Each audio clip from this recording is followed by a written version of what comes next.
तरुण भारत नागपूर दिनांक 21 ऑक्टोबर 2020. घटनेत शोधा धर्मनिरपेक्षता. डॉक्टर दिनेश थिटे. राज्यपाल भगतसिंह कोश्यारी यांनी मुख्यमंत्री उद्धव ठाकरे यांना मंदिरं उघडण्याविषयी पत्र लिहिलं आणि त्याला मुख्यमंत्र्यांनी उत्तर दिलं. त्यानिमित्तानं पत्रातील उल्लेखाच्या अनुषंगानं धर्मनिरपेक्षतेविषयी चर्चा होतीये. घटनेचा आत्मा धर्मनिरपेक्षता अर्थात सेक्युलरिझम आहे. तरीही घटनात्मक पदावरील व्यक्तीनं धर्मनिरपेक्षतेविषयी तिरकस उल्लेख का करावा असा प्रश्न माध्यमांमध्ये आणि इतरत्र विचारला जातोय. या पार्श्वभूमीवर देशाच्या संविधानाचा विचार केला असता एक विलक्षण बाब आढळली की संपूर्ण संविधानात केवळ 2 वेळाच सेक्युलर या शब्दाचा उल्लेख आहे. खरं तर घटनाकार भारतरत्न डॉक्टर बाबासाहेब आंबेडकर यांनी घटना समितीला जो मसुदा सादर केला होता आणि जो नंतर घटना म्हणून स्वीकारला गेला त्यामध्ये तर केवळ एकदाच सेक्युलर या शब्दाचा उल्लेख आहे. तो सुद्धा कलम 25 मध्ये धर्मस्वातंत्र्याचा उल्लेख करताना. 25(2)(अ) मध्ये एक अट अशी आहे की या कलमात काहीही म्हटलं असलं तरी सरकारला असा कोणताही कायदा करण्यास प्रतिबंध असणार नाही ज्यामध्ये धार्मिक व्यवहारांशी संबंधित आर्थिक, राजकीय अथवा अन्य सेक्युलर व्यवहारांचं नियमन करायचं आहे अथवा निर्बंध घालायचे आहेत. मूळ घटनेतील असा एकमेव अपवाद वगळता संपूर्ण घटनेत सेक्युलर हा शब्दच नाही. घटनेच्या प्रिॲम्बलमध्ये म्हणजे सरनाम्यात किंवा प्रास्ताविकेत सेक्युलर हा शब्द आहे. 1976 साली आणीबाणीच्या काळात विरोधकांना तुरुंगात डांबून तत्कालीन पंतप्रधान इंदिरा गांधी यांनी 42वी घटना दुरुस्ती केली आणि घटनेचा सरनामाच बदलला. त्यावेळी प्रास्ताविकेत सोशलिस्ट आणि सेक्युलर हे शब्द घातले गेले. त्याच वेळेपासून ते तिथे आहेत. घटनेचा आत्मा सेक्युलर आहे असं ऐकल्यानंतर उत्सुकता म्हणून एक साधा प्रयत्न केला. भारत सरकारनं वेबसाईटवर देशाची राज्यघटना प्रसिद्ध केलेली आहे. त्याची PDF डाउनलोड केली आणि त्यामध्ये सेक्युलर हा शब्द सर्च केला आणि केवळ 2च ठिकाणी तो आढळला. मूळ घटनेप्रमाणे कलम 25च्या अटीमध्ये आणि नंतर इंदिरा गांधी यांनी बदललेल्या सरनाम्यामध्ये. मला आश्चर्य वाटलं. जिज्ञासूंनी स्वतः हा उपक्रम करून पाहावा. हौशी लोक घटनेची छापील प्रत हाती घेऊन एक पान तपासत सेक्युलर शब्दाचा शोध घेऊ शकतात. त्यांना 2 पेक्षा अधिक ठिकाणी उल्लेख सापडल्यास कृपया कळवावं. माझ्याही माहितीत मोलाची भर पडेल. बाबासाहेबांनी फेटाळली सुधारणा. या बाबतीत शोध घेतला असता एक विस्मयकारक वास्तव समजलं. भारत देश कसा असावा याचं वर्णन घटनेच्या पहिल्या कलमात केलं आहे. त्यात असं म्हटलंय की India that is Bharat shall be a union of states. अर्थात इंडिया म्हणजेच भारत हे राज्यांचं संघराज्य असेल. भारताचं हे स्वरूप मूळ बाबासाहेबांनी मांडलेल्या घटनेच्या मसुद्यातीलच आहे, पण त्यावर त्यावेळी आक्षेप घेण्यात आला. घटना समितीचे सदस्य प्राध्यापक KT शहा यांनी मसुद्यात सुधारणा मांडली आणि त्यामध्ये त्यांनी म्हटलं की India shall be a secular federal socialist union of states. म्हणजेच भारत हे सेक्युलर, संघराज्यात्मक आणि समाजवादी असं राज्यांचं संघराज्य असेल, असं कलम 1च्या पहिल्या तरतुदीत म्हटलंय. याविषयी घटना समितीत 15 नोव्हेंबर 1948 रोजी चर्चा झाली आणि त्याचा संपूर्ण अधिकृत वृत्तांत उपलब्ध आहे.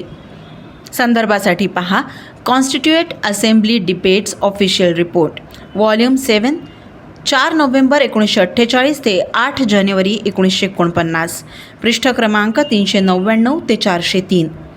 विशेष म्हणजे घटनेचा मूळ मसुदा मांडणाऱ्या डॉक्टर बाबासाहेबांनी याविषयी उत्तर देण्याची वेळ आल्यानंतर ही सुधारणा नाकारली आणि सभागृहानं देखील ती फेटाळली. भारताचं स्वरूप स्पष्ट करणाऱ्या कलम 1 मधील मूळ तरतुदीला प्राध्यापक KT शहा यांनी दिलेली सुधारणा, त्याबद्दल त्यांनी मांडलेले मुद्दे आणि त्यावर बाबासाहेबांनी दिलेलं उत्तर अभ्यासण्यासारखं आहे. प्राध्यापक KT शहा म्हणाले की आपल्याला सर्व व्यासपीठांवरून वेळोवेळी देशाचं चारित्र्य म्हणजे कॅरेक्टर सेक्युलर आहे आणि आपलं राष्ट्र सेक्युलर आहे असंच सांगण्यात आलं आहे. मग घटनेतच हा शब्द का समाविष्ट करू नये जेणेकरून गैरसमज टाळता येतील. राष्ट्राचं असं स्पष्ट आणि ठाम वर्णन आत्ताच आपण समाविष्ट का करू नये. प्राध्यापक शहा यांनी सेक्युलर सोबतच फेडरल आणि सोशलिस्ट या शब्दांच्या आपल्या आग्रहाविषयी सुद्धा मुद्दे मांडले. पण इथे आपण केवळ सेक्युलरिझमबाबत चर्चा करत असल्यानं तेवढ्याच संदर्भांचा विचार करू. देशाच्या संविधानाचा मसुदा डॉक्टर बाबासाहेब आंबेडकर यांच्या अध्यक्षतेखाली तयार झाला होता आणि त्यांनीच तो घटना समितीसमोर मांडला होता. बाबासाहेबांनी सदस्यांच्या मंजुरीसाठी मांडलेला हा प्रस्ताव होता आणि त्यामुळे त्यातील सुधारणेबाबत त्यांनी मत मांडणं अपेक्षित होतं. डॉक्टर बाबासाहेब आंबेडकर आपल्या उत्तरात म्हणाले, मला खेद वाटतो की प्राध्यापक KT शहा यांनी मांडलेली सुधारणा मी स्वीकारू शकत नाही. माझे 2 आक्षेप आहेत. बाबासाहेबांनी यापुढे मुद्देसूदपणे आपलं मत मांडलं. त्यांच्या मांडणीतील आशय होता की घटना हे शासन व्यवस्थेच्या विविध घटकांच्या कामाचं नियमन करणारी एक व्यवस्था आहे. शासन संस्थेचं धोरण काय असावं, सामाजिक आणि आर्थिक अंगानं समाजाची रचना कशी व्हावी, हे लोकांनी स्वतःच्या त्या काळानुसार आणि परिस्थितीनुसार ठरवायचं आहे. हे सर्व घटनेत ठरवता येणार नाही, कारण तसं केलं तर त्यामुळे लोकशाही उद्ध्वस्त होईल. समाजाची समाजवादी व्यवस्था ही भांडवलशाही व्यवस्थेपेक्षा चांगली आहे असं बहुतांश लोकांचं मत असणं आज अगदी शक्य आहे. पण हे सुद्धा तितकंच शक्य आहे की विचारी लोक सामाजिक व्यवस्थेची एखादी वेगळी रचना निर्माण करू शकतील, जी आजच्या किंवा उद्याच्या समाजवादी व्यवस्थेपेक्षा चांगली असेल. त्यामुळे आपल्याला वाटत नाही की घटनेनं लोकांना विशिष्ट पद्धतीनुसार जगण्यास बांधून ठेवावं आणि त्यांना त्यांचं मत ठरविण्यास मोकळीक देऊ नये. KT शहा यांची सुधारणा नाकारताना बाबासाहेबांनी दिलेलं दुसरं कारणही महत्त्वाचं आहे. ते म्हणतात की ही सुधारणा अनाठायी आहे, कारण घटनेमध्ये मूलभूत हक्कांसोबतच शासन संस्थेसाठीची मार्गदर्शक तत्त्व आहेत आणि त्यानुसार कायदे मंडळ आणि कार्यकारी मंडळ यांच्यावर विशिष्ट बांधिलकी निश्चित केलेली आहे. कलम 31मध्ये मार्गदर्शक तत्त्वांमध्ये म्हटलं आहे की नागरिकांना जगण्यासाठी पुरेशा साधनांचा अधिकार असेल. साधनांची मालकी आणि नियंत्रण विकेंद्रित असेल. आर्थिक व्यवस्थेत संपत्तीचं आणि उत्पादनांच्या साधनांचं केंद्रीकरण होणार नाही आणि समान कामासाठी समान वेतन असेल. ही मार्गदर्शक तत्त्व समाजवादी नसतील तर मग यापेक्षा आणखी समाजवाद काय असतो, असा सवाल त्यांनी केला. आपल्या घटनेमध्ये समाजवादी तत्त्व आधीच अंतर्भूत केलेली आहेत आणि त्यामुळे ही सुधारणा स्वीकारणं अनावश्यक आहे, असं ते म्हणाले.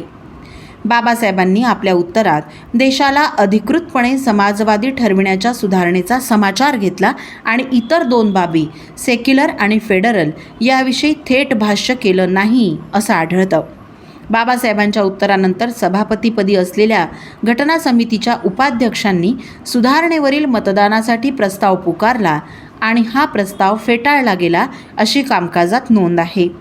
विशेष म्हणजे एवढं झाल्यावरही उपाध्यक्षांनी म्हणजे HC मुखर्जी यांनी स्पष्ट सांगितलं की डॉक्टर आंबेडकर यांनी उत्तर दिल्यानंतर आपण या विषयावर आणखी चर्चेला परवानगी देणार नाही.